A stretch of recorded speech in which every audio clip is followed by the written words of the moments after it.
श्रावस्ती के अंगुलीमाल को हम एक डाकू के रूप में ही जानते हैं। डाकू भी ऐसा जो लोगों को मारकर उनकी उंगलियां काटकर उसकी माला पहनता था। भगवान बुद्ध पर भी हमला किया। आज भी उसकी कहानियाँ श्रावस्ती स्थित उसकी गुफा से गूंजती है।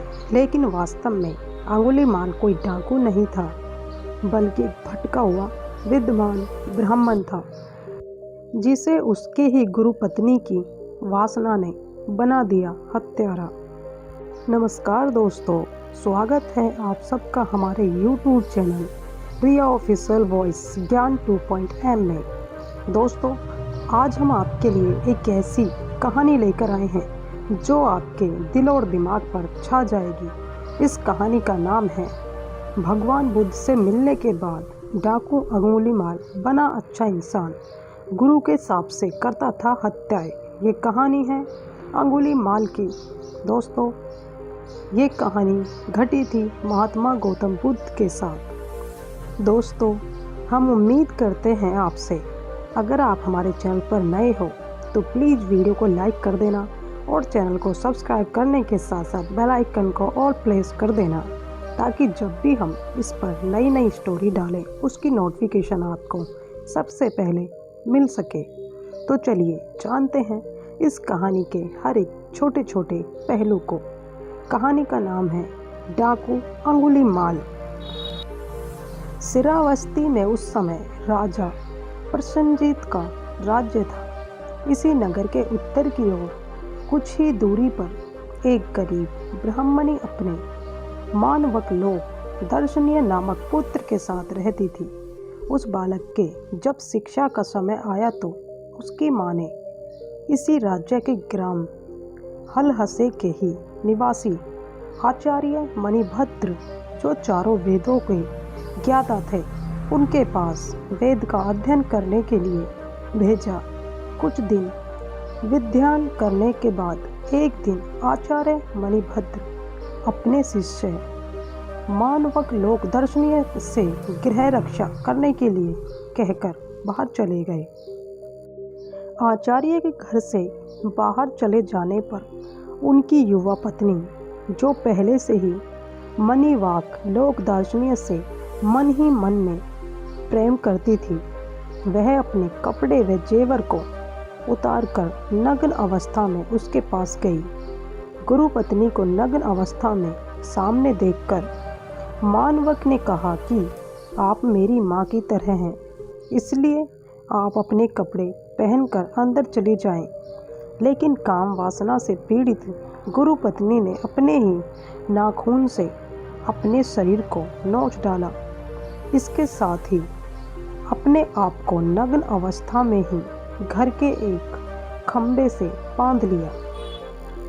जब आचार्य राजमहल से घर वापस आए तो अपनी पत्नी को यह हालत देखकर रस्सी को खोलकर अपनी पत्नी से इसका कारण पूछा। इस पर गुरु पत्नी ने कहा, आपके शिष्य मानवक सर्वलोक दर्शनीय ने मुझसे गलत कार्य करने के लिए कहा और मैंने इनकार किया तो उसने मुझे जबरदस्ती खंबे से बांध दिया। आचार्य मणिभद्र दुखी हुए और कहा कि दुरात्मा, तुमने गुरु पत्नी से अनुचित व्यवहार कर महा अपराध किया है।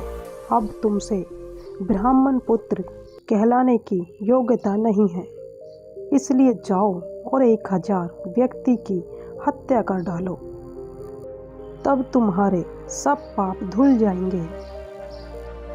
गुरु मणिभद्र के आदेश पर वह श्रावस्ती के जंगल में जाकर लोगों की हत्याएं करने लगा।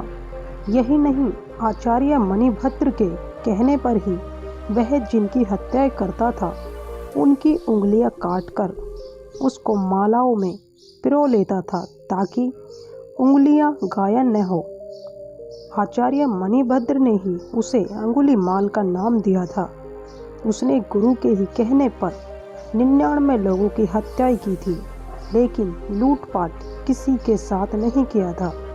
इसी बीच भगवान बुद्ध श्रावस्ती में अपना वर्षावास करने के लिए आए थे। आम लोगों ने उनसे अंगुलीमाल से मुक्ति दिलाने का अनुरोध किया। आम लोगों के अनुरोध पर भगवान बुद्ध श्रावस्ती जंगल की ओर चल दिए जहां उसका आतंक था।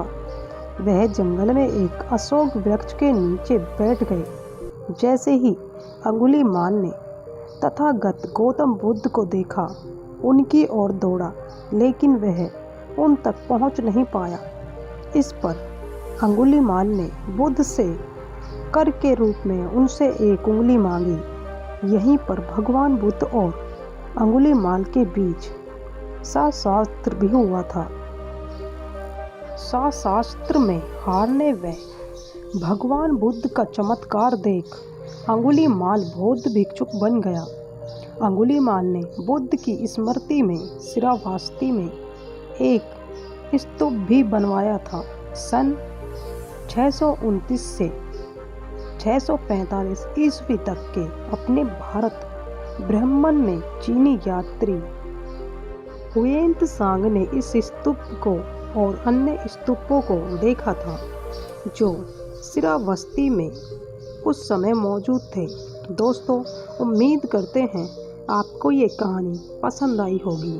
दोस्तों, हम आपसे हाथ जोड़ के निवेदन करते हैं, अगर आपको इस चैनल पर ऐसी ही नई आपके शिक्षा से जुड़ी हुई कहानियाँ चाहिए तो प्लीज़ हमें कमेंट बॉक्स में कमेंट करें। दोस्तों, हम इस चैनल पर आपकी शिक्षा से जुड़ी हुई नई motivation story, moral story, heart touching story इस चैनल पर लाते रहते हैं। तो अगर आप हमारे चैनल पर नए हैं, अभी तक आपने हमारे चैनल को सब्सक्राइब नहीं किया है, तो प्लीज़ चैनल को सब्सक्राइब कर लीजिए, ताकि जब भी हम इस चैनल पर एक नई वीडियो डालें उसकी नोटिफिकेशन आपको सबसे पहले मिल सके। दोस्तों, फिर लौटेंगे हम एक ऐसी ही नई कहानी लेकर। तब तक आप खुश रहें, स्वस्थ रहें। जय हिंद, वंदे मातरम।